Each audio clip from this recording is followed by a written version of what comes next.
সুপ্রিয় দর্শক, আসসালামু আলাইকুম। আপনাদের সবাইকে স্বাগত জানাচ্ছি এখনকার আলোচনা। আপনাদের সঙ্গে আছি আমি সিরাজুল ইসলাম। দর্শক, 24 ঘন্টার ভেতরে ইরান এবং আমেরিকার মধ্যে চুক্তি হতে পারে জানিয়েছেন পাকিস্তানের প্রধানমন্ত্রী শাহবাজ শরীফ। এদিকে ইরানের সর্বোচ্চ নেতা শহীদ আয়াতুল্লাহ আলী খামেনির নামাজে জানাজা এবং দাফন অনুষ্ঠানের সময়সূচি ঘোষণা করা হয়েছে।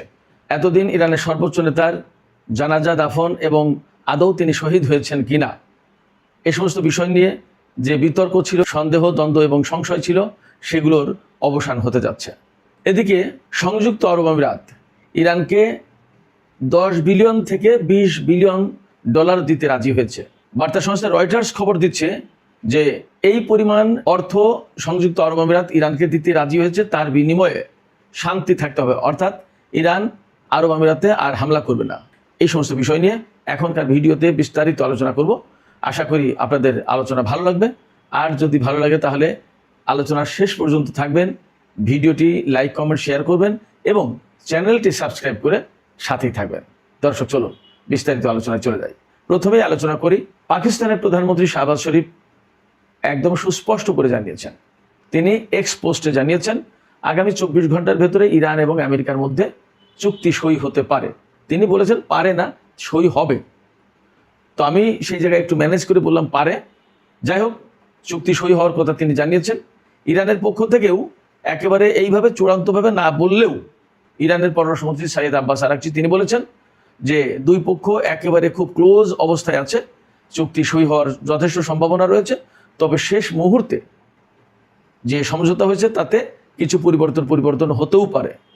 এই ব্যাপারে তিনি বলেছেন যে চুক্তিতে কি কি থাকছে তা এখনই আমরা ডিসক্লোজ করবো না, অর্থাৎ আমরা কাউকে জানাবো না। চুক্তি একেবারে চূড়ান্তভাবে অনুমোদন হওয়ার পর এই বিষয়গুলো জানানো হবে। তিনি অর্থাৎ আব্বাস আরাকচি আরও বলেছেন যে এই চুক্তি সই হওয়ার পরপরই ইরানের কিছু আটকে থাকা অর্থ ছাড় দেওয়া হবে, তারপরে ইরানের উপর থেকে নিষেধাজ্ঞা শিথিল করা হবে। হরমুজ প্রণালীতে যে আমেরিকার নৌ অবরোধ অর্থাৎ ব্লকের সৃষ্টি করে রাখা হয়েছে সেটা উঠে যাবে। এরপরে ইরান তেল রপ্তানি শুরু করতে পারবে। এরকম বেশ কিছু ব্যাপার আছে। আর পরমাণু বিষয় নিয়ে এই আলোচনাটা হবে মূলত পরবর্তী ধাপে। আমি আগের ভিডিওতে বলেছি, এটা সবাই জানেন। তো এখানে পরমাণু কর্মসূচি কি হবে, ইউরেনিয়াম সমৃদ্ধকরণ যেটা আছে সেটা কি হবে, এ ব্যাপারে আমেরিকার দাবি হচ্ছে ইরানের পরমাণু কর্মসূচিতে লাগাম টানতে হবে। তারা তো দাবি করে যে বন্ধই করতে হবে, কিন্তু ইরান এখনো পর্যন্ত বলছে যে আমরা বন্ধ করব না, একটা মাত্রায় হয়তো আমরা চালু রাখবো, অর্থাৎ পরমাণু কর্মসূচি চালু থাকবে, সেখানে ইউরেনিয়াম এনরিচ হবে, হয়তো তার মাত্রা কম হবে। আর 60 মাত্রায় যে ইউরেনিয়াম এনরিচ আছে সেটা হয়তো আবার তার সমৃদ্ধকরণের মাত্রা কমিয়ে হয়তো 4, 5, 6 মাত্রায় বা 20 মাত্রায় এরকম আনা হতে পারে। তবে এই সমস্ত ব্যাপার কিন্তু প্রাথমিক সমঝোতার সাথে যুক্ত না। তো এই সমঝোতা সই হলে তারপরে 60 দিন হাতে সময় থাকবে, সেই সময়ের ভেতরে পরমাণু চুক্তি হবে। এবং আব্বাস আরাকচি একদম ক্লিয়ারলি বলেছেন, খুব জোর দিয়ে বলেছেন যে এই চুক্তির ভেতরে যা থাকবে তার ভিতরে খুবই গুরুত্বপূর্ণ বিষয় হচ্ছে যে লেবাননে ইসরায়েল যুদ্ধ করতে পারবে না, লেবাননে কমপ্লিটলি যুদ্ধ বন্ধ করতে হবে, এটা চুক্তির শর্ত। আর এই চুক্তি মাত্র 1.5 থেকে 2 পৃষ্ঠার ভিতরে হবে। এবং এই চুক্তি আপাতত ডিজিটালি সই হবে। ডিজিটালি সই হওয়া বলতে আমি যা বুঝতে পারছি সম্ভবত যে এটা পাকিস্তানেও যাবে না, জেনেভাতেও যাবে না, কোথাও যাবে না। ইরান এখানে বসে সই করবে, আমেরিকা ওখানে বসে সই করবে, বাট ডিজিটালি। এর একটা কায়দা কানুন আছে যেটা বিশ্বস্ত এবং ডেফিনেটলি অ্যাকুরেট বলে গণ্য হবে। এদিকে এই চুক্তি সইয়ের আগে ইরানের অন্যতম উপপররাষ্ট্রমন্ত্রী, যিনি আইন এবং আন্তর্জাতিক বিষয়ক উপপররাষ্ট্রমন্ত্রী, কাজেম গরিবাবাদি, ইনি কিন্তু একসময় ভিয়েনায় নিযুক্ত ইরানের প্রতিনিধি ছিলেন। তিনি অনেক সময় পরমাণু আলোচনা করেছেন। যাই হোক, তো এই কাজেম গরিবাবাদি তিনি তেহরানে নিযুক্ত রাশিয়া এবং চীনের রাষ্ট্রদূতদের সাথে আজকে বৈঠক করেছেন। বৈঠক করে তাদের সাথে এই যে চুক্তি যেটা হতে যাচ্ছে আমেরিকার সাথে, এই চুক্তির খসড়া নিয়ে আলোচনা করেছেন। এবং আলোচনা শেষে কাজেম গরিবাবাদি বলেছেন চীন এবং রাশিয়া হচ্ছে আমাদের বিশ্বস্ত এবং শক্তিশালী পার্টনার, তাদের সাথে আমরা এই সমস্ত বিষয় নিয়ে আলোচনা করলাম এবং ভবিষ্যতে এই ধরনের আলোচনা অব্যাহত থাকবে এবং এই দুই দেশের সাথে ইরানের সম্পর্ক ক্রমেই শক্তিশালী এবং জোরদার হবে, এই ধারা অব্যাহত থাকবে। কাজেম গরিবাবাদির আজকের এই বক্তব্য থেকে একটা বিষয় আপনাদের কাছে নিশ্চয়ই খুবই পরিষ্কার হয়, সেটা হচ্ছে আমি সব সময় বলেছি যুদ্ধ শুরুর আগে থেকে যে চীন এবং রাশিয়া ইরানের পাশে থাকবে। আজকের এই প্রেক্ষাপটে কি আপনারা বুঝতে পারছেন যে চীন এবং রাশিয়া ইরানের কত বড় গুরুত্বপূর্ণ পার্টনার, কৌশলগত পার্টনার। অর্থাৎ কি চুক্তি করতে যাচ্ছে, সেই চুক্তিতে কি আছে সেটা কাউকে জানাচ্ছে না ইরান, বাট রাশিয়া এবং চীনের রাষ্ট্রদূতদের সাথে সেই ড্রাফট নিয়ে আলোচনা করেছে। তাহলে ইরান, রাশিয়া এবং চীন তারা কৌশলগতভাবে কতটা অংশীদার, কতটা বড় পার্টনার আপনারা এবার ভাবুন। এখন যখন ইরান আমেরিকার সাথে ইসরায়েলের সাথে যুদ্ধ করেছে, তখন রাশিয়া এবং চীন কতটা সমর্থন দিয়েছে আপনারা এবার বুঝে দেখেন। শুধু তাই না, নিশ্চয়ই এই 3-4 মাসে, বিশেষ করে এই 3-4 মাসের কথা বলছি, আপনারা পরিষ্কার হয়েছেন বিভিন্ন আন্তর্জাতিক বিশ্লেষকের পক্ষ থেকে এবং বিভিন্ন গণমাধ্যমের খবর থেকে আপনারা নিশ্চয়ই জেনেছেন যে রাশিয়া এবং চীন কতটা দৃঢ়ভাবে ইরানের পাশে আছে এবং রাশিয়া এবং চীনের স্বার্থটা কি ইরানে। এই তো গত 3-4 দিন আগে আমি একজন আন্তর্জাতিক পর্যবেক্ষকের বিশ্লেষণ শুনছিলাম। আমি যে কথাগুলো বলি তিনি তাই বলেছেন যে ইরানে রাশিয়া এবং চীনের স্বার্থ এক এবং অভিন্ন, এবং সেই স্বার্থটা কি আমি সবসময় বলি যে ইরান যদি মধ্যপ্রাচ্যে না থাকে, রাশিয়া নেই, চীনও নেই মধ্যপ্রাচ্যে। অতএব চীন এবং রাশিয়ার অস্তিত্ব এবং অবস্থান ধরে রাখার জন্য ইরানকে টিকিয়ে রাখতেই হবে। তাতে যদি কখনো কোনো সময় প্রয়োজন হতো যে এখানে রাশিয়া এবং চীনের সরাসরি যুদ্ধ করা দরকার, তাও করতো বা করবে। ব্যাপারটা এতটাই গুরুত্বপূর্ণ। যা হোক, আমরা আলোচনা করছিলাম ইরান আমেরিকার মধ্যকার সম্ভাব্য চুক্তির ব্যাপারে।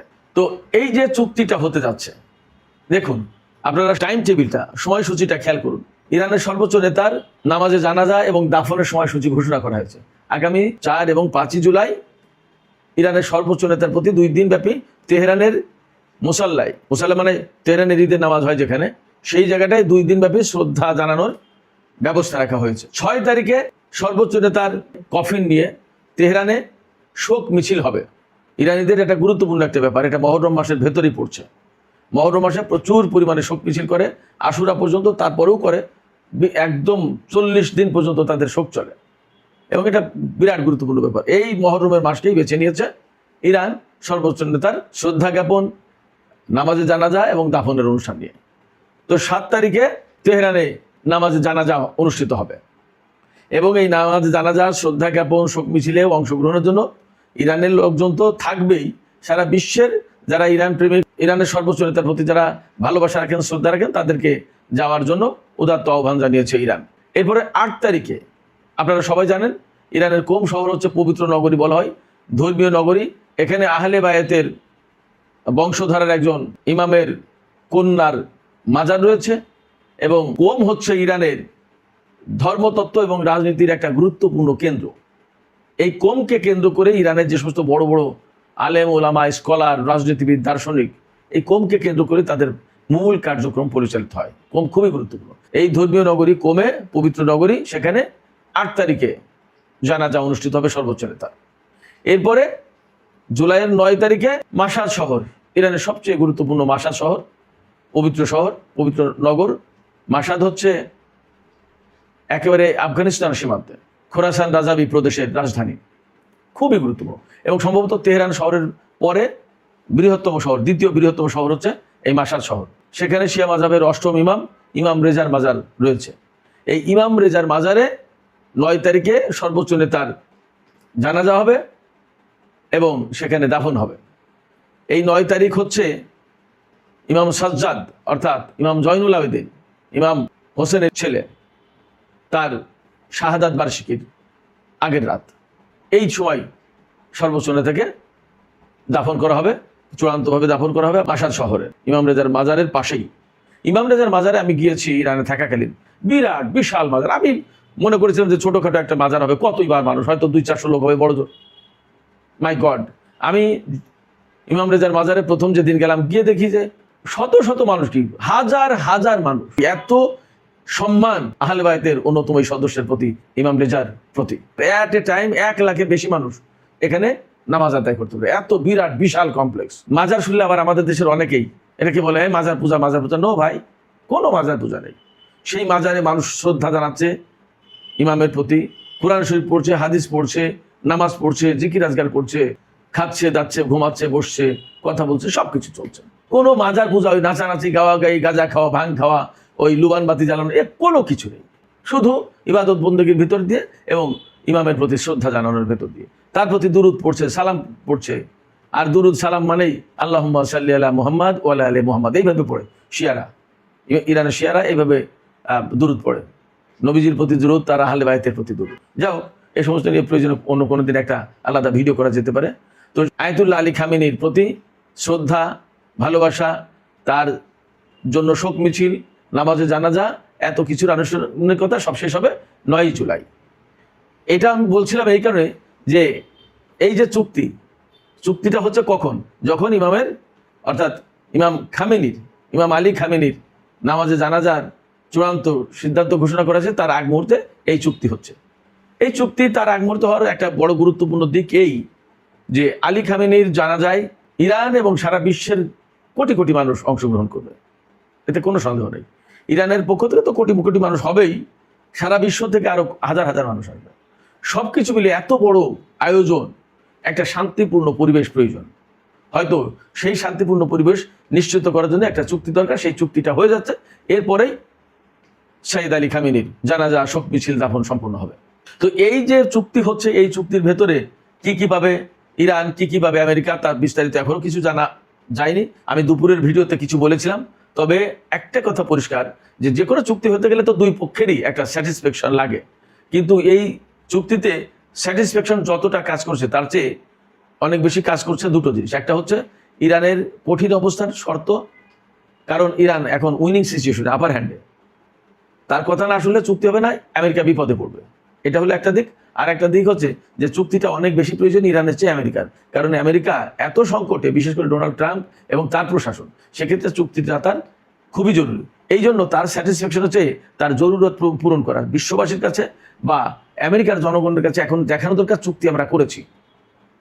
পরমাণু চুক্তি এমন একটা অবস্থায় যাবে, সে দেখাতে চায়, ডোনাল্ড ট্রাম্প দেখাতে চায় যে আমি বারাক ওবামার চেয়ে ভালো একটা চুক্তি করেছি। কি হবে না হবে সেটা পরের গল্প। যাই হোক, আবার ইরানও মনে করছে যে এই মুহূর্তে যুদ্ধ না করে চুক্তির ভেতর দিয়ে যদি আমাদের অনেক কিছু অ্যাচিভ করা যায় তাহলে তাই ভালো। ইরানের পক্ষ থেকে আব্বাস আরাকচি একটা কথা পরিষ্কার করে বলেছেন, যদিও সবকিছু তিনি স্পষ্ট করেননি, প্রকাশ করেননি, তবে বলেছেন যে হরমুজ প্রণালী তার আগের অবস্থায় আর ফিরে যাবে না। এবং ইরানের পক্ষ থেকে বারবারই বলা হচ্ছে হরমুজ প্রণালীর ম্যানেজমেন্ট কিভাবে কি চলবে না চলবে, এটা ইরান এবং ওমান দেখবে, এবং এই ব্যাপারে ওমানের সাথে নিয়মিত কনসালটেশন হচ্ছে, পরামর্শ করা হচ্ছে। সেক্ষেত্রে এই চুক্তি আমরা আপাতত ধরে নিতে পারি যে মধ্যপ্রাচ্যে একটা শান্তির বার্তা ছড়িয়ে দেওয়ার ব্যবস্থা করছে, হবে। তবে আমি আবারও কয়েকটা জায়গায় প্রশ্ন তুলি যে ইরান চুক্তি করলো আমেরিকার সাথে, কিন্তু আমেরিকা এই চুক্তি পুরোপুরি মেনে চলবে কিনা, এটা যেমন প্রশ্ন থাকছে, তেমনি লেবাননের যুদ্ধবিরতি হওয়ার কথা পরিপূর্ণভাবে। শুধু লেবাননের না, আব্বাস আরেকটি জানিয়েছেন যে ইরান, লেবানন সহ এই অঞ্চলে যত জায়গায় যুদ্ধ হচ্ছে তার প্রত্যেকটা জায়গায় আমেরিকা এবং ইসরায়েল যুদ্ধ বন্ধ করতে বাধ্য এই চুক্তি অনুযায়ী। যদি তাই হয় তাহলে গাজা, ফিলিস্তিনে একইভাবে চলে আসছে। প্রত্যেকটা জায়গায় ইরান এই চুক্তি ইমপ্লিমেন্ট করবে, কিন্তু আমেরিকা এবং ইসরায়েল ইমপ্লিমেন্ট করবে কিনা, যদি ইমপ্লিমেন্ট না করে তাহলে কিন্তু এই চুক্তি ভেঙে যাওয়ার সম্ভাবনা আছে। এবং চুক্তি ভেঙে গেলে কি হবে সে ব্যাপারে ইরানের পররাষ্ট্রমন্ত্রী একদম পরিষ্কার বক্তব্য দিয়েছেন। তিনি বলেছেন যে যদি আমেরিকা এবং ইসরায়েল এই চুক্তি না মানে, তাহলে পাল্টা জবাব হিসেবে ইরানের যা করা উচিত ইরান তা করবে, তা করতে মোটেই দ্বিধাবোধ করবে না। তিনি সরাসরি বলেছেন যে আমেরিকা এবং ইসরায়েল যদি যুদ্ধ চায় তো তার জন্য একদম পরিপূর্ণভাবে ইরান সবসময় প্রস্তুত থাকবে, প্রস্তুত আছে। এই চুক্তি সই হওয়ার অর্থ দাঁড়াচ্ছে হরমুজ প্রণালীতে অনেকটা স্বাভাবিক অবস্থা ফিরে আসবে, অর্থাৎ জাহাজ চলাচল শুরু হবে, ইরানের উপর থেকে অনেকগুলো নিষেধাজ্ঞা চলে যাবে, ইরানের অর্থ ছাড় হবে, যুদ্ধ তো সবার আগে বন্ধ হচ্ছে। এরপরে আরও বৃহত্তর শান্তি প্রতিষ্ঠার জন্য পরমাণু বিষয় নিয়ে আলোচনা শুরু হবে, এবং সেখানে হয়তো হরমুজ প্রণালীর বিষয়েও আরও কিছু আলোচনা হতে পারে। যা হোক, এই চুক্তির ব্যাপারে আমি যা বুঝতে পারছি সেটা হচ্ছে যে বেসিক্যালি এবং প্রধানত এখান থেকে সবচেয়ে বেশি লাভবান হবে ইরান, যার কারণে ইরান যুদ্ধের ময়দানে জবাব দিয়েছে। তবে চুক্তির ব্যাপারেও তারা আগ্রহী ছিল এই কারণে যে যদি আমাদের এই লাভ চলে আসে তাহলে মন্দ কি, যুদ্ধ তো করলামই, এবং আমেরিকাকে যে জবাব এবং যে মেসেজ দেওয়ার দরকার তা তো দিয়েছি। নট অনলি দ্যাট, সারা বিশ্বের কাছে পরিষ্কার মেসেজ দিয়েছে ইরান যে আমেরিকা এবং ইসরায়েলকে অ্যাট এ টাইম মোকাবেলা করতে পারে। তো অ্যাট এ টাইম যদি ইরান, ইসরায়েল এবং আমেরিকাকে মোকাবেলা করতে পারে এবং করে দেখিয়ে দিল, সেক্ষেত্রে ভবিষ্যতে ইরানের বিরুদ্ধে কোনো রকমের পদক্ষেপ নিতে গেলে, সামরিক পদক্ষেপ নিতে গেলে ইসরায়েল এবং আমেরিকাকে বারবার চিন্তা করতে হবে। শুধু তাই না, এই চুক্তি করে যখন হরমুজ প্রণালীর কন্ট্রোল ইরানের হাতে থাকবে এবং ইরানের পরমাণু কর্মসূচি কমপ্লিটলি বন্ধ না হবে, তার মানে দাঁড়াবে যে ইরান যুদ্ধেও বিজয়ী হয়েছে, কূটনীতিতেও বিজয়ী হয়েছে।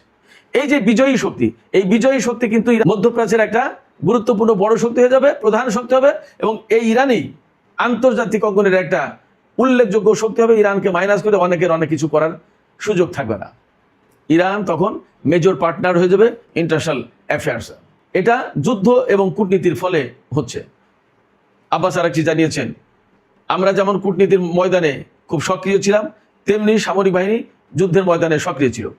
যখন এই যুদ্ধ এবং কূটনীতির মাঝামাঝি চলতে হয়েছে, তখন সামরিক বাহিনী ইরানের কূটনীতিবিদদের ব্যাপকভাবে সহযোগিতা করেছে, সমন্বয় করেছে, এবং তাদের সমন্বয় সহযোগিতার কারণে ইরানের এই কূটনীতিকে এগিয়ে নিয়ে যেতে সহজ হয়েছে।